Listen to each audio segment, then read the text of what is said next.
Hello, my loyal followers. Just kidding. If you're watching this, you probably know me, and if you don't know me, you're watching this. Hi, I'm Forrest. You can go learn about who I am somewhere else. This video is for the people who do know me and want to hear about my most recent venture in Greece. Um, I have had so many people ask me about my experience, about what it was, what I learned there, da da da da. I just don't have it in me to talk to you all individually about it, but it also feels really important to talk about it and to document it. It was a wiggity whack time in the best way possible, and I really want to take the time, not just for like the people that I want to engage with, but also for myself to like memorialize this, put this somewhere to like look back on and just be like, holy shit, you did that. Um, the path to get here was winding and long. This is gonna be a long video, okay? This is gonna be a long video. I'm probably gonna have to do it in like little parts. I'm not an editor. I'm not a YouTuber. I'm a yapper. Okay, so this is not gonna be edited. It's gonna be stream of consciousness. If you hate that, I'm sorry. That's a you thing to deal with. You can 2 times speed it. You can go forward. Whatever it is. But yeah, the long and short of it is that I'm here to kind of look at like what my Greece time was, how I got there, all of these like crazy weaving, intersecting things, these sort of dissertations that I've been working on in my own life. The main one is just that like desire is a sign, so that we want what we want for a reason, and kind of figuring out like where those wantings come from and exist and the lessons that come forward with them. So the first thing I'll start with is that I've literally always wanted to go to Greece. Like literally my whole life, it's one of my top 3 destinations ever. I've always felt deeply spiritually called to it. If you are like a spiritual girly and you're like into human design, astrology, da da da da, this is for you. I'm gonna tell you everything. But what I learned before going there was that in my astrocartography, which is basically like your astrology on a map and where all of these different lines of the planets kind of hit for you, is that my midheaven goes through Greece. Your midheaven is sort of this like point of like your like highest potential. It's not like your career necessarily. It's sort of just like karmically what it is that you're here to do, or cosmically what it is that you're here to do. So mine's in Pisces. In relationship with my Saturn, and I'm going through my Saturn return in Pisces. And I was talking to my friend about this who knows way more about it than I do, and she was basically just like, yeah, like right now you're supposed to like have like a spiritual awakening there, but also long term you're supposed to like really like kind of like find deep love there, which makes a lot of sense in my brain too, because whenever I envisioned like getting married or something, it was always in Greece on a cliff. I was like, I want to elope. I can like see it. I can literally see it. I know exactly what it looks like. So I'm just gonna preface that like that did not happen during this trip. Like I did not fall in love with anyone except for myself. But I did open my heart to love while I was there, which was like I needed that. And there's lore. There's a lot to unpack. Also like again, I'm assuming if you're watching this, you know me. I'm gonna unpack some of my like relationship breakup stuff as well, and like how that showed up here and all of these other patterns. Like this is a dense ass story, okay? So like get fucking ready. Park yourself, put on your little headphones, do whatever you need to, and yeah. So at the beginning of this year, I was doing this program that I offer, that I do cohorts for, called the Artist's Way. Again, if you're watching this, you've probably heard of that. If you haven't, you should go look it up. It's like really transformative. I've done this program probably 10 times, and I've hosted it like I don't even know how many times now. But at the beginning of this year, I was hosting a portal, I was hosting a cohort for it, and one of the things that I wrote down was like, I want to go to Greece. I want to go to Greece this summer. I don't know how it's going to happen. I don't even need to know how I completely release that. I just know that like this is something that like I deeply want, and that was it. I wrote it in my journal. There was a couple other places I wanted to go. I did it. And the universe did it with me, okay? I also want to preface that, like, I had a lot of help with this, okay? I had a lot of help with this, and I think that when we're talking about, like, work in the world, it can really be categorized as this, like, external thing where we're, like, working hard and we're saving, but there's also, like, internal work and working on our patterns, and that is just as valuable, and I really feel that it's easy to undermine, like, work that we do when it's not measurable, it's not tangible, when like the rewards or the things or the support that we kind of get for doing that work don't come through traditional means. So my work in my life is about forgiveness, essentially. That's like my kind of like cosmic theme, or one of them. And a lot of that is like forgiveness, but also like acceptance of like my own worthiness and building relationships with people, specifically like family members or people who become family, where like the wisdom and the grace and the forgiveness that I have to offer, that is like reciprocated in different ways. So I have a person in my life who is like basically like my stepfather, except him and my mother are not together. They used to be. We bonded. So he's like my dad. And I came to this Greece journey on a Scorpio full moon eclipse. Okay, so it was Taurus season. I was in Halifax at a place that like I really love, has really held and nourished me. This retreat that I really wanted to go on with people that I really admire and that some of them I've worked with in the past in various ways. Some of them I just like really wanted to work with them. They were launching it. It's called Ethereal Reset. Okay, it is exactly how it sounds. It was a reset of all of my bodies, which I'll also get into. Some crazy Kundalini tantric numerology stuff, which is amazing. But anyways, they posted this retreat on this full moon, and I like was busy all day, didn't get to this post until really late, and saw it, and like as a joke sent it to my dad and was just like, this is like my dream trip, because he'd been asking me if there was like places that I wanted to go or things that I wanted to do, and I was like, this is like my dream trip, this is my dream retreat. It was expensive, okay? I'm just gonna put it out there. It was expensive. It was not like a light endeavor. I'm very, very, very privileged and very lucky to have been able to go on that. And I also did work to like feel worthy of receiving that. So I sent this to my dad, and he was just like, you know what? You deserve it. I had gone through a terrible, like literally like it sent me through like a Kathy and Wuthering Heights fucking psychosis breakup. It was horrible. It like affected my health very, very deeply. I have been betrayed and cheated on, and just like it was a whole fucking whirlwind, and we'll get into aspects of that. The story is not about that, but he basically was just like, honestly, you deserve that. Do it, do the payment plan, we're gonna make it work. This is like your birthday and Christmas present for several years. And I was like, yes it is, thank you. Like, holy shit, I didn't think in me sending this to you and just being like, oh, like this is like my dream thing, that it would actually be immediately received. So we're chatting, and this thing is like selling out, okay? I think it's sold out in like under 48 hours, maybe even under 24 hours. And there was like a couple of spaces left for it. So I was like, you know what? Like I sent the post, and then I was like, and we were chatting, and he was like, okay, let me like look at the numbers, and I was like, okay, you know what, universe, if there isn't space left when I go to do the payment, that's totally okay, I received that, but if there is, then this is meant to be. Obviously it was meant to be. So we did all the things that we needed to. And this was one of many journeys that I went on this summer, okay? So I also went to upstate New York, I went to Toronto, I went to Calgary, I went to BC, I went to Halifax, like I was all over Canada, and that was really great because I really had not traveled in that way in a long time, and it's like fundamentally important to me and my well-being and my work, to do that.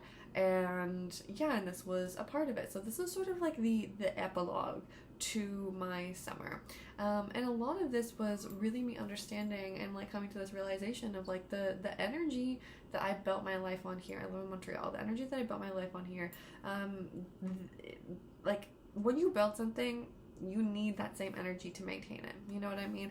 And I had really built my life here on a form of avoidance, right? I had gone through another breakup. I had closed a business. There was like so much inner stuff that I was working on, a lot of shame, a lot of guilt, a lot of fear, basically just being like, am I like a worthy vessel for the work that the universe is telling me? Am I fucking with things? Like, am I not a good person?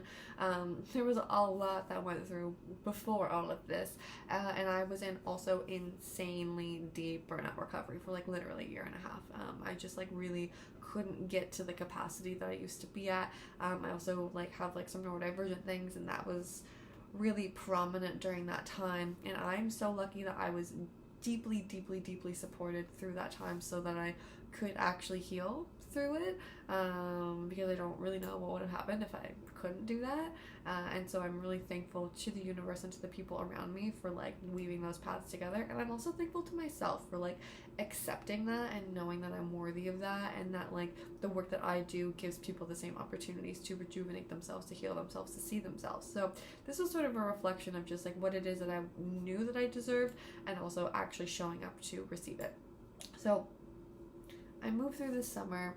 I'm really in this state of just like, and like, where am I supposed to be? Like, where am I supposed to be? I'm not really feeling connected or satisfied living in Montreal anymore. And in human design, like, satisfaction is a really important thing for me. Feeling frustrated is like my like not me self, and I had been feeling frustrated. I was like really having a hard time connecting with community and like really just connecting with myself. Like, I just was sort of like not showing up in the capacity that I knew that I wanted to and was capable of. I kind of like come out of my burnout recovery, but then I'd gone through this like horrifying breakup and really needed to process that and move through that, and was just knowing like, okay, you know what, like I think long term, like this just there's some more things that I need to explore and discover. And what I learned through all of this is that like maybe I'm more of a nomadic person. Maybe there's actually no one place that gives me everything that I need that I've found yet, and I'm totally okay with that, because I think that I can have a home base and like have a grounded landing place, and also really be in sort of the abundance of my travel, and just knowing that that is something that like I need for my spirit, I need it for my business, I need it for my mental well-being. Like I need it on so many different levels. That's a part of my Saturn return in Pisces energy, okay? I had no idea what I was stepping into. Like, I knew it was going to be powerful. The people who were running this retreat, it was very like, we're going to take like medicinal mushroom tinctures, and we're going to do breath work and do morning pages, and like go on these like really like grounded walks to beaches and float in the ocean. Like, it was a transformative experience. And when I'm here to like talk about this, like I'm not going to tell you every single detail of everything that we did, because some of it is just not like, so it like it would be, it's not adding to it. But what I will say is that Greece is a very healing place, okay? I was in an island called Folegandros, and it was like touching the bones of the earth. I wrote a really beautiful poem about it, but it was inspired by one from Mary Oliver, and the idea of it is like, you know, like her thing was give until the giving feels like receiving, and here this land was like, I'm going to take from you until the taking feels like receiving. And it was receiving space. It was receiving truth. It was receiving this like cosmic energy. It was receiving trust within myself.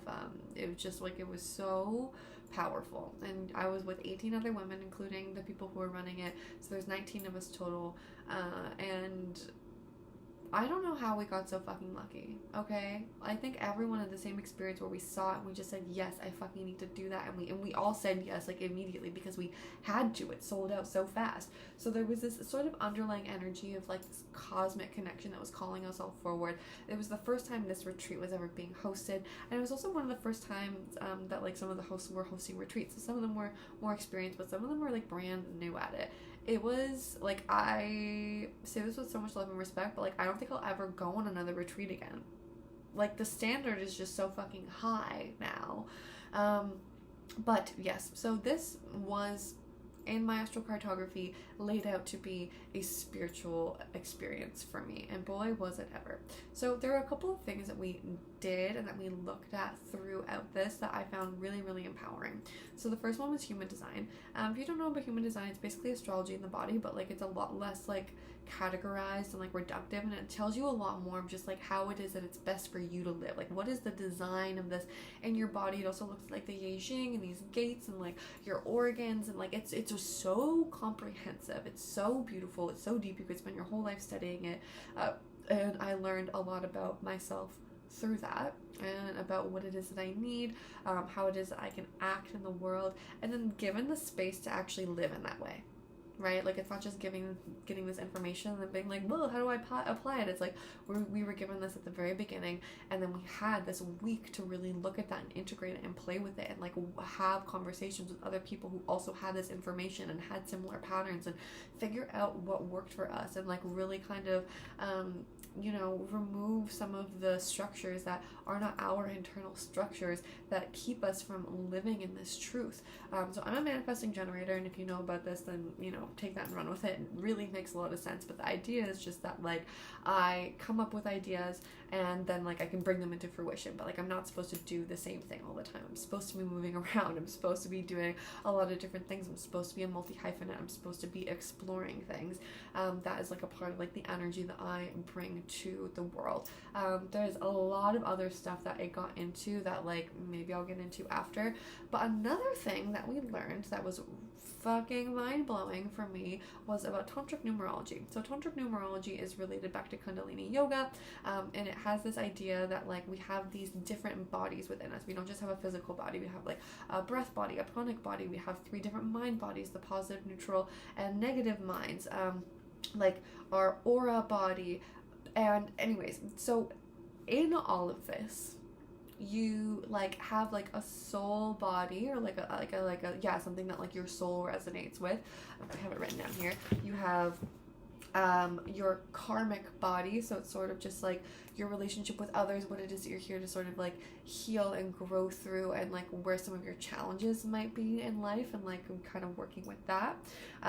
Your gift, your destiny, your path, and your heart. Okay, so all of these have different relationships with these different bodies that we have, and I'm just gonna even go back through my notes and, like, look at what those bodies were, because it was so interesting and I learned so much through it.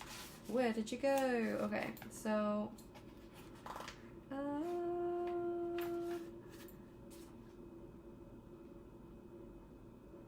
okay, the 10 bodies. Okay, yeah, so you have your soul body, which is, like, your essential essence. You have the negative mind, which is, like, protective of you. You have your positive mind, which is about opportunities and possibilities. You have your neutral brain, or neutral mind, which is the mediator, and, like, it bridges the mind.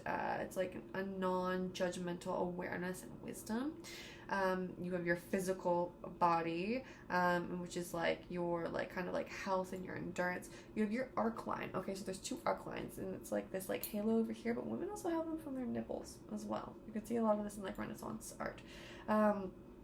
You also have your aura, your auric body. You have your pranic body, which is, like, your energy body, your immune system, also your motivation. This is, like, also, like, your breath, okay, like pranic breath.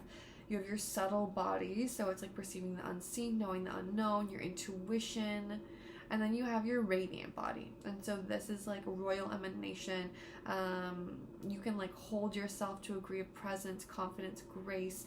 It attracts success. And the radiant body is really, like, sort of this, like, it's like what you see in, like, kind of like celebrities and stuff, and there's just this sort of, like, magnetism towards them.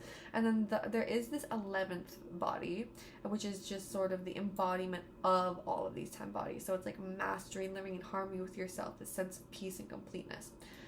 So we're going through this, okay? We're going through our Kundalini. She's telling us all about this, and when we come to the radiant body, this little voice comes into my head, and it's like, I think that's me. And then I was like, am I so full of myself? Like, is that actually true? I don't know. I leave it. And she's like, come find me if you want to do your tantric numerology. So I think, like, the next day I go up and I'm like, I want to do my tantric numerology. Wouldn't you know? I gotta find it now. So, my soul number is the radiant body. Okay? So there's a lot of things to be said about this. I think that, like, some of the main takeaways were that, like, this, like, sort of soul and this essence and, like, how it comes through is, like, my attitude and, like, my inner voice is very much like, no, like, I can do this. Like, I'm very capable and I can. Like, I really feel that power within me. But there's also this, like, real, like, magnetism about it. There's this, like, powerful kind of star quality to it, and it can fucking scare people. And so she's telling me about this. We're learning all about it, and, like, things are clicking. I have had so many experiences in my life, specifically with people who are really close to me. I had this with my ex-business partner. If you know, you know, and if you don't, fucking YouTube for another fucking day. But people who like are so close to me that I've been so vulnerable with and have just told me that they're scared of me, and me being like, why? Like, what have I done? Like, I want to understand this so that I can work on it. And what it comes down to is that there's no real like evidence or something that I've done that scares them. It's the power that I exude, right? And like this story they have about living up to that. And like part of my power is like I see potential and possibility in other people, and I really want to give them an opportunity to step into that, because I have been so lucky in my life that people have done that for me, right? And that I've been supported and I've been given opportunities to be myself. And I want to say this is not my whole life, okay? Like probably like my first 20 something 23 years of life were like not like this, and I really just like it was not like this. Like I went through some fucking crazy, brutal, heartbreaking, like how the fuck did I get through that stuff, as I'm sure most of us have. But yeah, so like reading about this and hearing about this was so like clarifying for me, because it was like, oh, like they're not scared of me, they're like intimidated by what I represent and like that kind of potential within themselves that they don't feel like they can touch upon. It really is a thing too, where just like people who have like this soul of the radiant body, like people are scared of them, and people do want to bring them down if they can't see that and receive that and aren't as inspired by it, or like they have their own wound. And something that we were talking about is just like basically like if someone is reacting to something that's innate to you, like an innate way that you are, and like it's not actually harmful, like me being in like my soul body is not harmful to anyone, but it might be triggering for people. And if you make yourself smaller or remove that in order to not trigger people, you're not only hurting them, you're hurting yourself. And something that I come back to a lot, and something that like I really live by, is that like hurting in life is inevitable. Okay, we're going to get hurt, we're going to hurt people. It doesn't mean that like we're gonna go willingly through the world and be like, sure, let's fuck it up. But it just means that like the hurting is inevitable, but the healing isn't, right? So when we are hurting, or we have hurt people, or whatever it is, we can go to like, okay, so how can I heal this, right? And I think that there's a lot of opportunity here to do that, right? And so when someone is triggered by something within us, no matter what it is, it doesn't have to be this body, there's 100 different things that it could be, but like what opportunity is there for healing? And a part of that is like not diminishing ourselves and not responding or reacting to that in a way where like we have to take on the shame or the fear that other people possess. So there's so much that I can get into here. Another thing that I found really, really interesting was that my destiny and my path are the same. And so they're 6, and they're the aura body. So a lot of this for me is like about like kind of like concentration on the universe or God, and like centering these things in my practices and in prayer. Like aura is really this like idea of like, okay, like what is like the quality of the energy that we cultivate, and like how do we cultivate that? And I think that we really live in a time where like we are so sick with centering ourselves, right? And this is a huge practice in my work, and in my practice in my work, and I'm a tarot reader for those of you who don't know, but I'm pretty sure most of you do, is that like I'm a vessel. Okay, when you're reading for me, or I'm giving something to you, even my poetry, like so many things, I'm a vessel. Okay, I center the universe, and the universe as this thing that like has this desire to experience things, right? Like I'm a vessel for experiences. I'm allowed to set boundaries to the universe and go, I don't want to experience that in that way again, thank you. Like I'm still a human, I still have a nervous system. Sometimes it forgets that, especially because I have like an old ass soul. Okay, like my soul has been around the ringer. My soul is like, I have been, a fucking guide before. This really feels like my last lifetime, okay? Like my last human lifetime. The soul will exist forever. There's Akashic Record stuff. That is like a whole sidebar. But planet Earth, body stuff, whoa. What's also really interesting is that my gift is my physical body.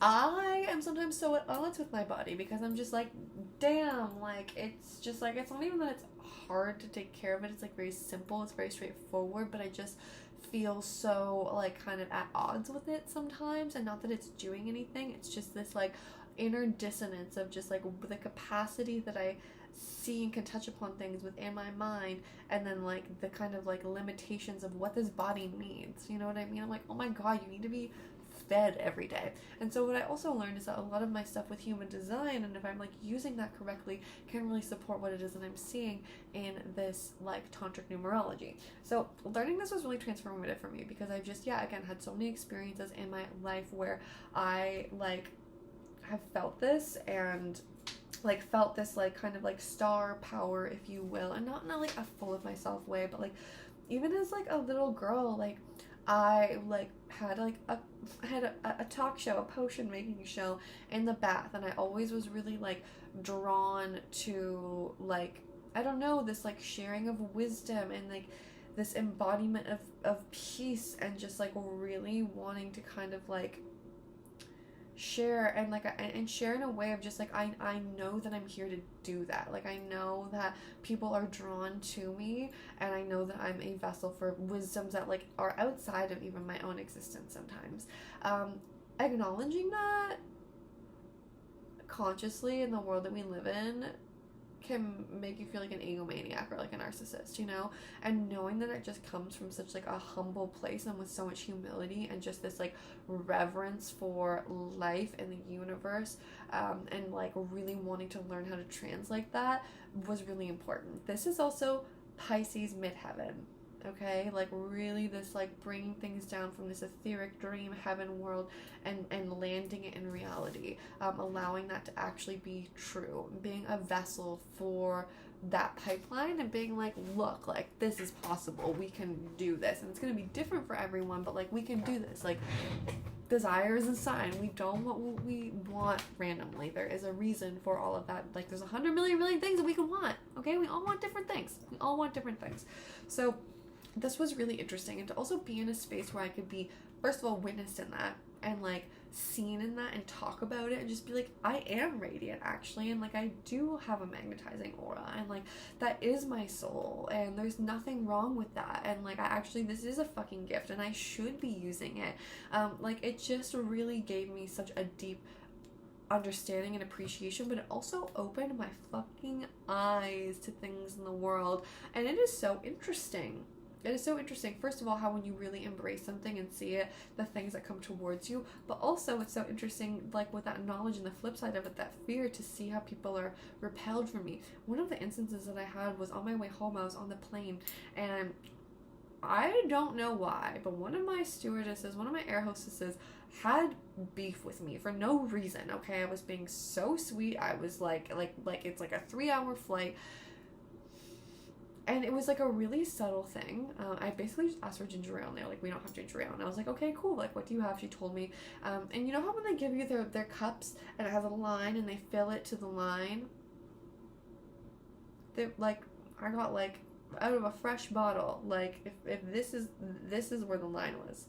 And I didn't say anything about it, but like this person was like really like just the tone between me and the person who was beside me, actually the two people who were beside me, the people on the other aisle, I was like, what the fuck is going on right now? Like, I don't understand this. And I was like, oh, like, okay, there's something here that is so not conscious, like, for you. And she was really rude to me, and I just let it go. And there was another instance, again, at the airport, and this man was in this stunning outfit, and he's older, okay? He's, like, probably in his, like, I want to say 70s, but he was in this stunning outfit. I also was in Zurich, and honestly, sorry to the Swiss people, but you guys are fucking rude. I was astounded at just the way that the Zurich airport operated. I met some really kind people. A lot of the people that I interacted with there were so unbelievably rude and cold, and I was like, okay, what's happening?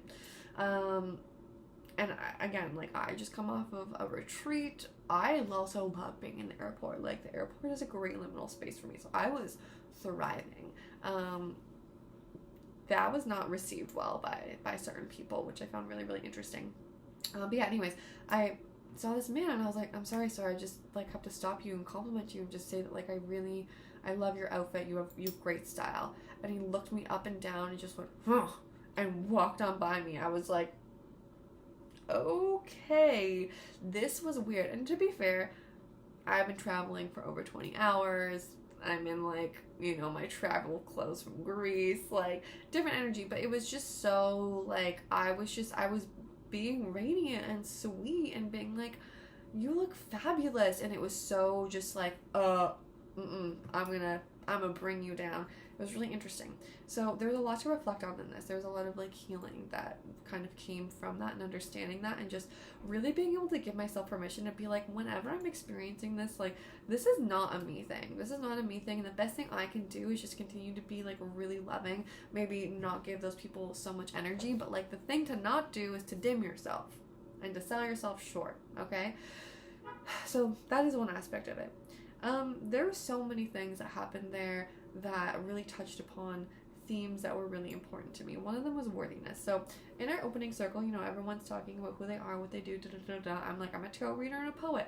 People go crazy for this. I had people coming up to me immediately after just being like, oh, like, you're a tarot reader, you're going to be doing your work while you're here, can I get a reading from you, I was like, yes, I would love that. One thing I'll say about my work, doesn't deplete me. I love it. I love it so much. It's so energizing for me. I'm like so in my, like, me and the universe kikied. We found each other. I'm so fucking lucky. I found my path really, really, really, really soon in life, and I'm really, really grateful for that. And it's not like my only path, but like it is my gift. It is something that I have to give and offer. And that is a part of like my destiny and my path with this auric body, if you will. Also, anyways, I'm not gonna get into it, but they came up to me and they're asking me for readings. I was like, yes, of course. Something that I have a habit of doing is like, I think one of my deep fears, and that's also something that I learned in the tantric numerology, is that like something that I experience is that like I have a lot of fear in my body. Like that is an emotion that like I am here to contend with on a very deep level, and just to learn that like I am safe, I am okay, and to like learn how to like trust and move through that. Okay, so like fear is big for me. I don't want to come out here and be like, oh my god, I'm so strong, confident, blah, blah. I'm scared all the time. Okay, I'm not a warrior, but just like this, there is this here. What was I saying? So yes, so I have this fear of just like that, like, first of all, like that my work isn't going to be accessible and touch upon the people that it needs to. Second of all, that like I will just give myself away. I used to do full hour-long tarot readings for like $25. That is not sustainable. That is not sustainable at all. And if that is what you're charging, that's great. Love that for you. That's not me at all. The work I do is really deep. It's really psychological. I'm holding an immense amount of space. And also, it's worth that. Like, it's worth that. I'm not a person who's like, you need to work with me every week. I'm like, come find me when you need me. I have full sliding scale options. I make things really accessible. But part of this was that there were people who wanted readings, and I went into these readings with them, and we did not discuss pricing first. And this is a thing that I'm learning, okay? That like when people are coming to me for my services, it's totally reasonable and okay to just be like, hey, you want this work? Okay, this is what it costs. So I've lost a ring. Anyways, I'm learning to engage with that. I'm learning to, just contend with that. So I did these readings, and there was so much gratitude. They were like, you're so gifted, thank you so much. But there was no like, how can I pay you for this? And there were other people on the retreat who were doing spiritual work, right? And I was like, you guys came to me and knew that this was about this, that this was like my work. And I spiraled. I went through a real crunchy thing. So I was talking to one of the people, because like when I'm feeling something, it emanates, okay? It's either like being suppressed or it's literally waving off my body. And I was very aware of this, and I was open about it too. I was like, I'm feeling crunchy right now. There is some stuff coming up for me, and like that's okay, because like I know that I'm here to work through it. And I like talked to one of the facilitators, and she was like, yeah, I just think that like radical honesty is the best case here, and like I don't think that anyone is trying to take advantage of you or anything like that. And I was just so in my stories. And so here's the thing, fear protects hope. Okay, when we're fearful of something, there's also something that we're really hopeful for. And I tell my clients this all the time. This is like 3333 was on there when I started saying that. Anyways, this is like fundamental to my practice and the way that I live in the world. So I was so scared, and I was just like, I'm scared that like I'm gonna feel resentful. I'm scared that if I bring it up now, we didn't talk about it before, that it's gonna be a surprise, or that like they're gonna be mad at me, there's gonna be like, I just was so in that, and I had to really sit and be like, okay, Forrest, so if you're scared of this, then what are you hopeful for? My hope was that I'm deeply seen and honored, and the people who are here and asking me for this work want to do that, and we're all just on a retreat together being girls, and we just like forgot about that, and that like I just need to step out and communicate this because it's important to me. I also wanted to do this work. Like there was no like, I don't want to do it and I'm feeling like I'm being dragged into it. I was like, I want to. And I actually came into this retreat being like, I want to read for people while I'm here if they're open to that. I want to be doing retreats. This is something where like I really want to. I want to be in this experience. It's important to me. Like I know that as much as like this is all going to be really important for like the people who are there and our connections, like it's important for me to be able to do my work while I'm there. And I'm also really grateful that the people who are hosting the retreat were totally okay with that, because they also could have been like, no. So I wasn't going in there to make money, but I was going in there to expand what it is that I believed was possible for my practice, which I did. So I ended up talking to my roommates and just being like, you're both entrepreneurs, or like one of you, you're both businesswomen. One of you runs a business, one of you has been like working in this business world for X amount of time. What is this? And they were like, no, like obviously you should get paid. Like, yes, it's way better to have those conversations at the beginning, but also like if these people have been coming to you and saying they want this, it makes a lot of sense that they would like inquire about it. And like I think that like it's like really not a thing of them not wanting to do that. Just message them. So I sent this like really sweet, loving message that was just like, hey, I just wanted to check in about your reading if you need anything. I really would love to be there and support you. There's like a practical reality of this that we didn't touch upon because I was so excited and you were so excited. Here is the rate for my reading. It's sliding scale. If you have any trouble with that, or like it was a cost that you were anticipating, not a problem at all. Please just come talk to me. Like here are the forms of payment that I take. We can do credit card, PayPal, euros, whatever it is you want, e-transfer, anything. And of course, I was met with the most loving response, and these people were like, oh my god, thank you so much, like your reading was so transformative for me, it was so powerful. I would of course love to honor you and give you what you need to receive for that, like no questions asked. The journey I went on for those 6 hours, and I just was like, I'm not committed to staying in this space this whole retreat. Like I need to send these messages before this. And that whole thing was not actually about me being like getting paid. It was about me standing up for myself and me being an example of what it is that I'm worthy of, right? And coming on my own stories. Honestly, as soon as I sent those messages, I was like, I don't even care if they pay me. This was honest. This has nothing to do with anyone else. This is everything to do with me. I really struggle with worthiness. I really, really do.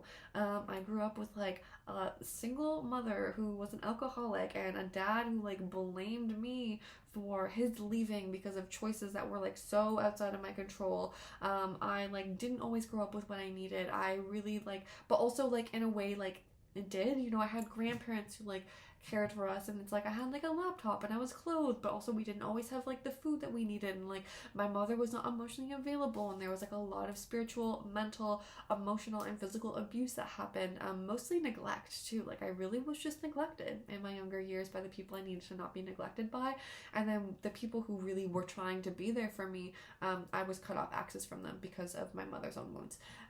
My mother comes into all of this too. This is a whole part of this journey. It's multi-layered. There's so much in all of it. So anyways, that happened. And two of the people that, so I did 3 readings on this one day.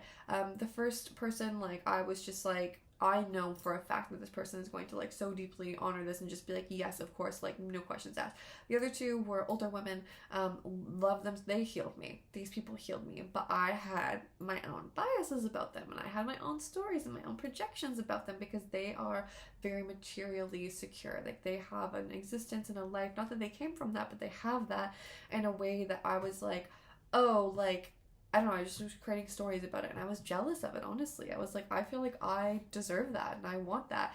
I fully believe that that will be available to me one day. I believe that the more that I connect to my truth and my wisdom and just like am listening to the universe and centering that in my life and in my practice, that I will have everything that I need. I'm a non-specific manifester. That also ties into the human design stuff. So for me, it's not about being like, I'm gonna have $1 million. For me, it's really about like, I want to be able to give to the people that I love effortlessly without worry. I want to never have to feel worry or shame about the opportunities and the wealth that I have. You know what I mean? Like it's really you a lot more about like how it is that things feel letting go of the story, which is also how I got to fucking Greece and learning that I was a non-specific manifester, and I literally wrote in my journal like, I'm going to Greece, I release how. I don't need to know how. Like, I was already engaging with this sort of like formula, and that was really important for me. And there are specific manifestors as well, so if you're into human design or you want to know about that, go look it up, because some people are really like, no, you need to be very literal and be like, this is exactly how much and this is my mood board. For me, it's not really like that in the same way. It's more about the energy, it's more about the vibes, and really aligning towards the things that I want from like a value-based level. That's important to me. And that's my process, and that's how me and the universe kiki, because there are just things that I can't see how I'm going to get there, and I don't need to see. I need to let go.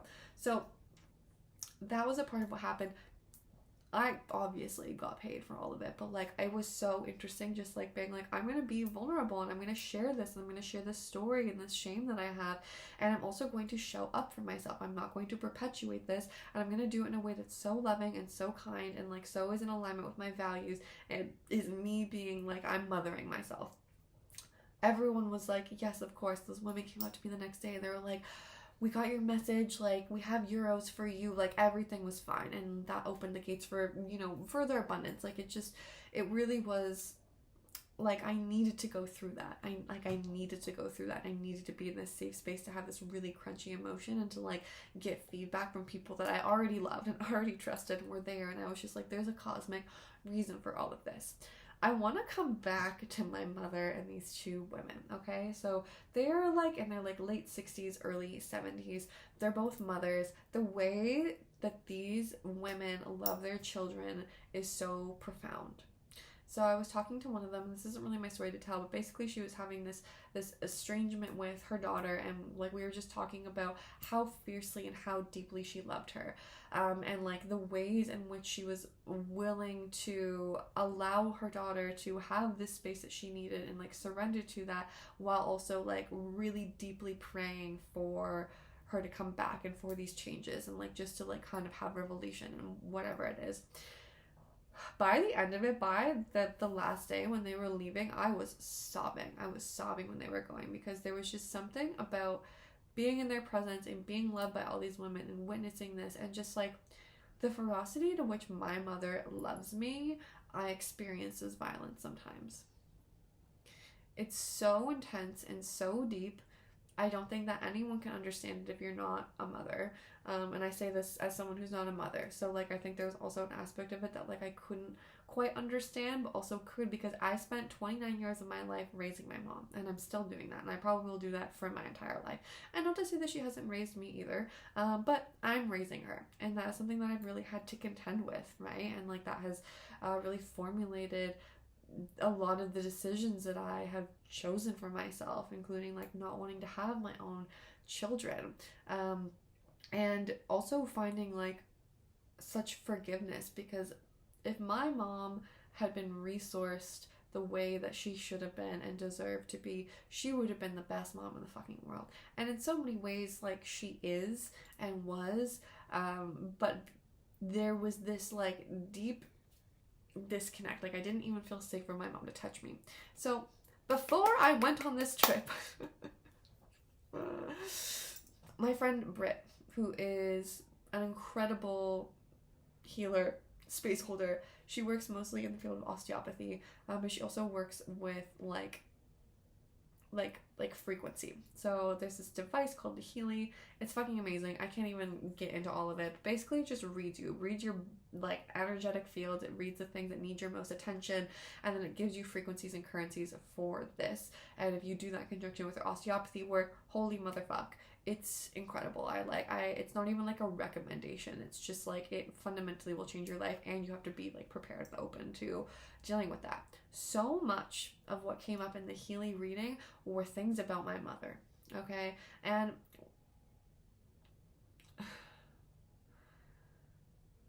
sometimes, and this comes back to the radiance body, I feel that my mother has wanted to possess me. You know, there's a lot of like, this is my daughter, and like what my daughter has done, and like there's this sort of like, I birthed her and I brought her in and she's mine, and I fucking hate that, because I'm just like, I am who I am despite you.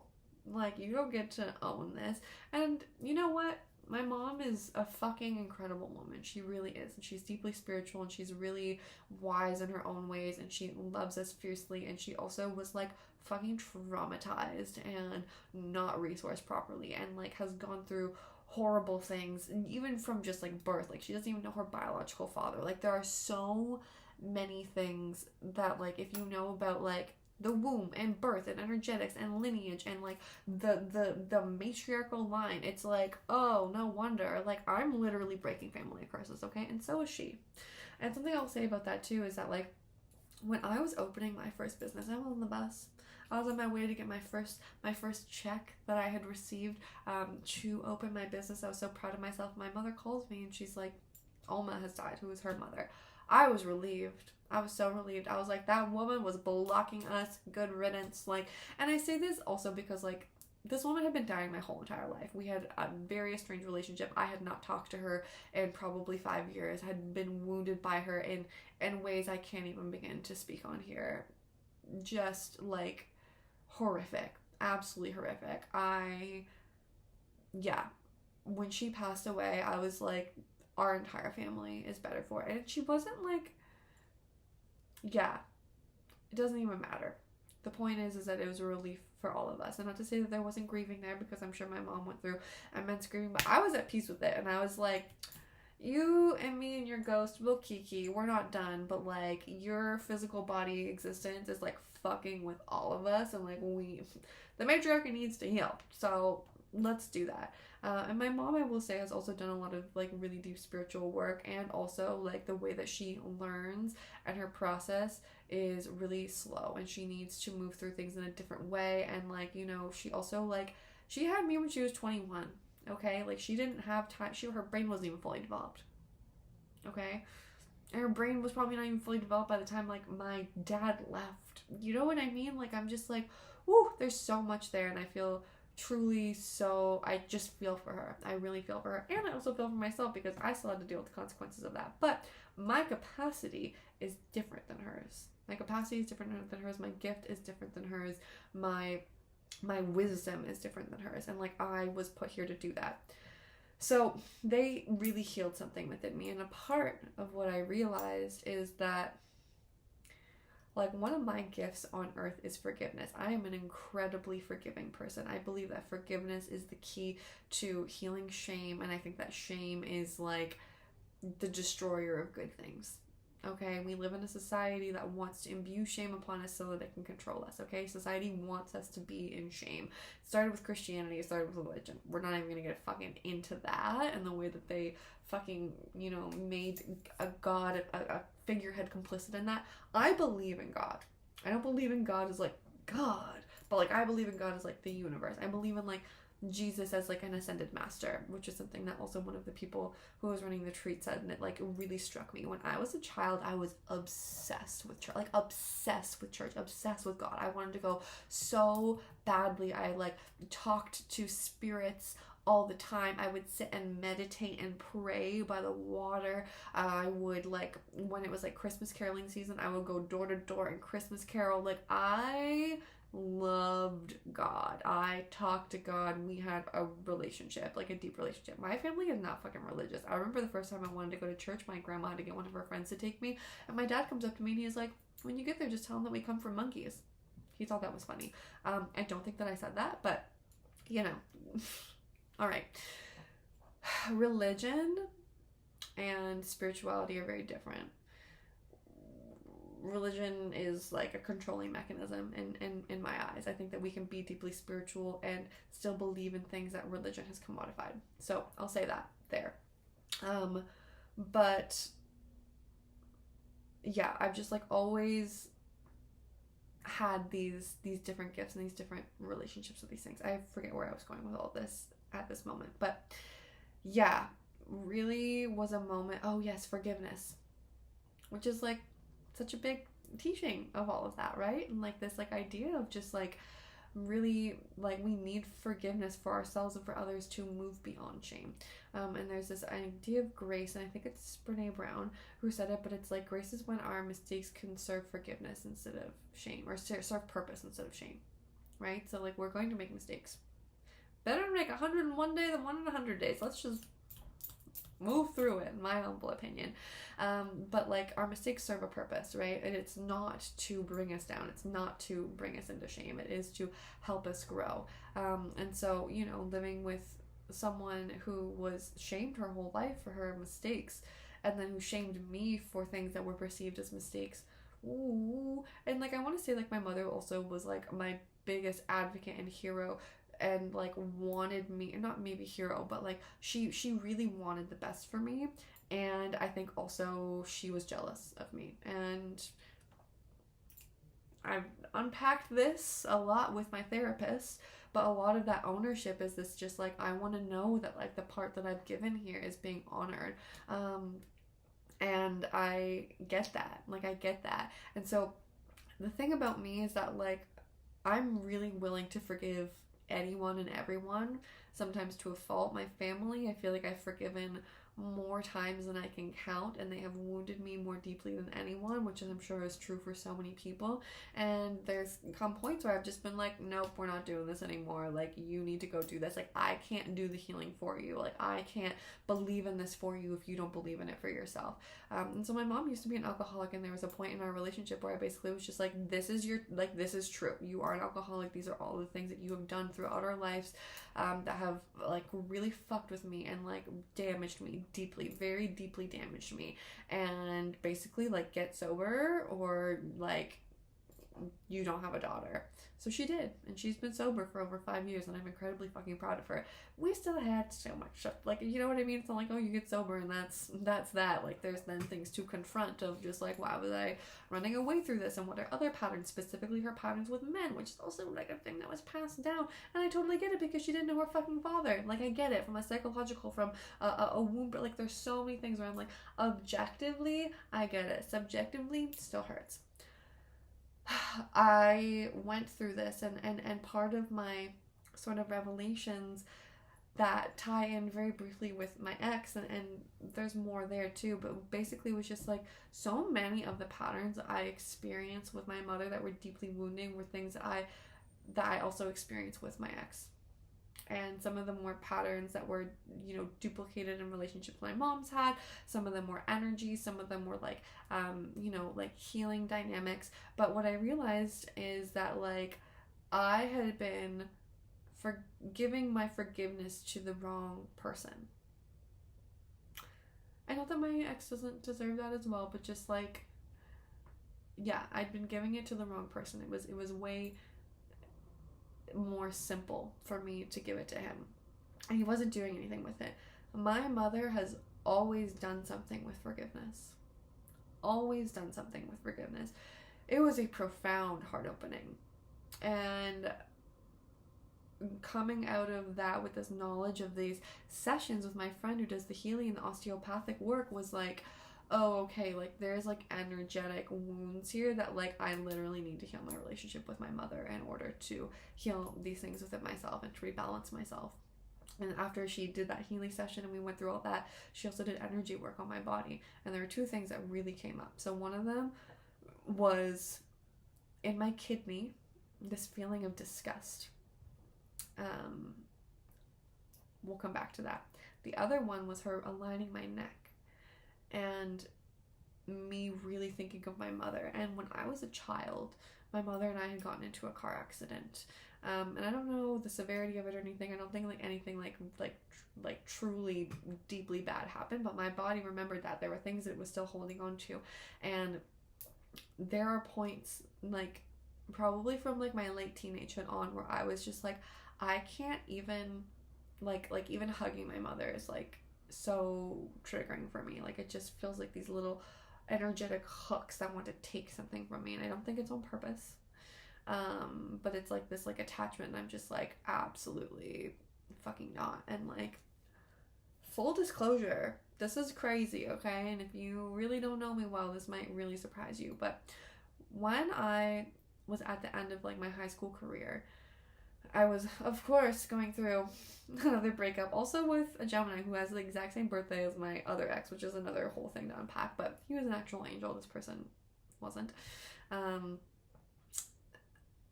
I was really, really, really going through it. I have really struggled with depression in my life, especially in my earlier years, and like suicidal ideation through that. I lost one of my best friends in grade 10 to suicide, and I later that year also tried to kill myself. My mother used that against me. And whenever I was angry or really down or not able to care for myself and like also not getting the care that I needed, she would be like, "What are you gonna do for us? Kill yourself again?" Like really fucked up stuff, okay? So there was a point at the end of that where I was just at my, like, I was at max capacity. I was not myself. Hated I hated my life. I hated my life. I didn't feel safe. I just did not fundamentally feel safe emotionally, mentally, spiritually, physically. I didn't feel cared for. And the beginning of my grade 12 career, my mom was like, "You need to get a part-time job and start working and like help me pay rent." And like, I also just want to say, like, my mom like didn't like she wouldn't like, humble herself to go get a job that she didn't feel like that was at her level, right? So it's not like she was like, "Oh, like I'm out here and I'm like, I have humility and I'm working at Tim Hortons and I'm doing what I can for my family." It was like, "I'm gonna go find another boyfriend, another man, another person to provide for us and take care of us, and like that's gonna be my," like, she was really in that space and still was. Like, these are only the first years of her life where I've really seen her truly support herself. And even then I see her falling into those patterns. So there's a lot of wounding there for me, and there's a lot that I've had to work through on my own there too, and just being like, what does it actually mean to be cared for? What is my relationship with men? And like, yeah, there's so much to fucking unpack. But we got into a fight, and I was like, "I want you dead. I want you dead. There is no one in this world who has caused me pain and suffering like you have, and like you just like shouldn't be here anymore." And I literally tried to kill her. I tried to strangle her. And then I got very, very scared, and I left and like called my grandparents. They had just moved to BC, and they literally booked me a ticket, and I went out there the next day. What's crazy about that too is that at that point, my dad had come back into my life. So my dad left when I was 9. This is when I was like 17 turning 18. So literally half of my life later. My dad has been gone for half of my life.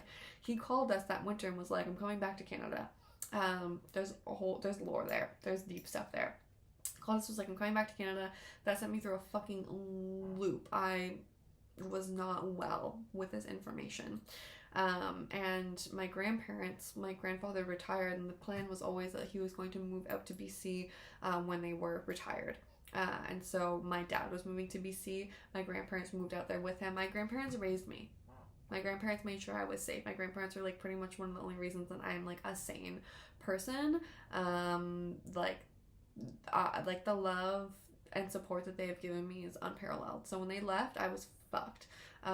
They had been gone for like maybe a month, and I went out there literally the next day after trying to kill my mother, which is fucked. And I know that, like, I'm saying this and I'm like, I know that this is like so big and so crazy, but that's the truth, okay? That is the truth. And I really had to contend with like meeting my father again, and the fact that like my dad also like did not want to know me. My dad still wanted me to be a little girl. My dad later was just like, like I wrote like a bunch of poetry about literally everyone in my family and posted it on my website, and like one of his friends found it through something else that I posted and was like, "Just so you know, Chris, you should see that your daughter wrote this about you." Like, and it was basically just me being like, I can't believe that this man left and like really doesn't want to get to know me and expects me to just like, be this ungrown version of myself so that he can like get to, like, it was just like, I was an 18-year-old poet, okay? What do you want from me? But the thing is, I wrote something about literally everyone in my family. And he was just like, "You're just like your mother, blah, blah, blah, blah. You just want my money." He hadn't paid child support literally the entire time. The entire time. And I was like, "What the fuck are you talking about? Like, this is crazy." And he cut me off. He completely cut me off. He even got married. He got married and didn't tell me. Like, just crazy wackadoodle things, because he was like, "You're like your mother." No shit. She raised me while you were gone. What did you expect? She's also half my DNA. Like, what the fuck are you talking about, man? To this day, my dad is like really not super interested in knowing who I am actually as a person. And like he might say different, but like here's an example. I'll be like, hey dad, I'm writing a book, and he's like, oh, you know what you should do? You should use AI to write books for you. That's our relationship, you know, or I'll be like, I would really like to just talk to you about life and blah blah blah blah. Can we like set up a time later? And I'd like check back in at the time that we said we were gonna check, that we were gonna chat, and he'd be like, oh sorry, like I started watching a movie. Like just like so like can't connect. And even when we do talk, it always circles back to, I hate your mother, she ruined my life. You're a grown man, you made choices, you decided to leave. And part of why he like didn't come back was like basically he went down to LA. He went to go work with like Silicon Valley people. My dad is like an incredibly like IQ smart man, but like really low EQ smart man. You know what I mean? Like he just like is fucking autistic.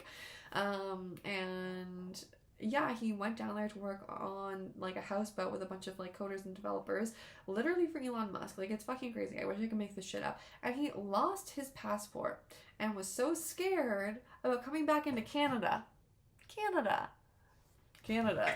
that he just stayed down there for 9 years. Just was like, well, I'm just gonna stay down here. The condition in which he was allowed to come back was that he paid X amount of dollars in child support. Okay, this man was making hundreds and thousands of dollars. I also like to say he has nothing to show for it.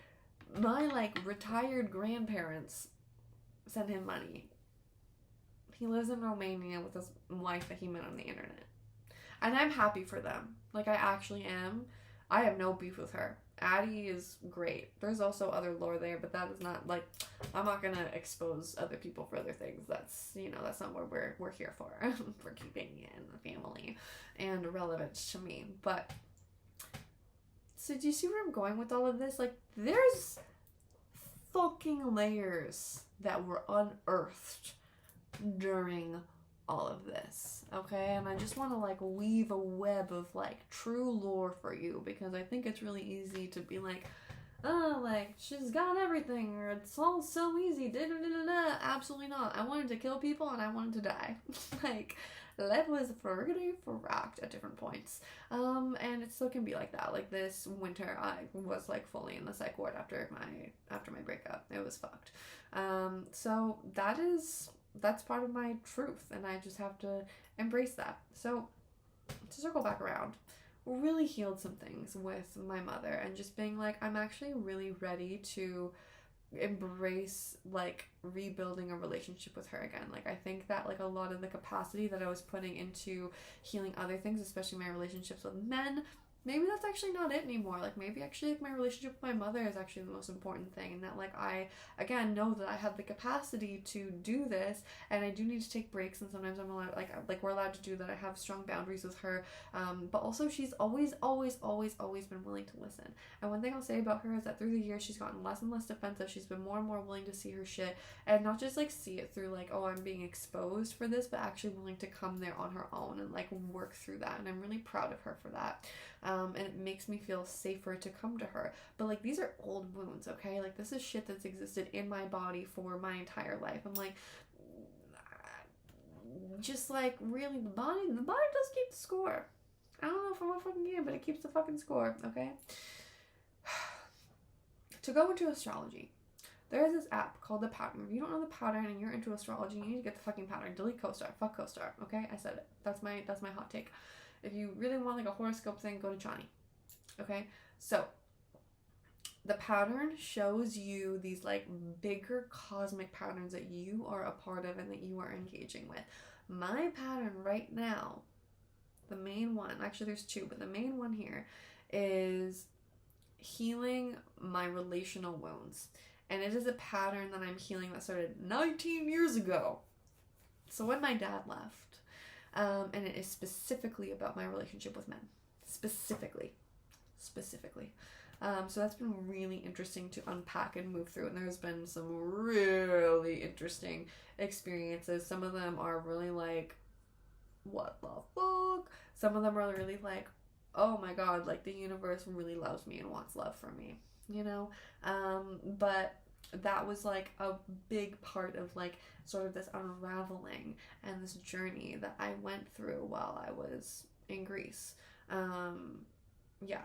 I'm gonna pause now because I need to take a poop and I need to have a little beverage, but we're gonna come back for part 2. So I'm gonna upload this and we'll continue on.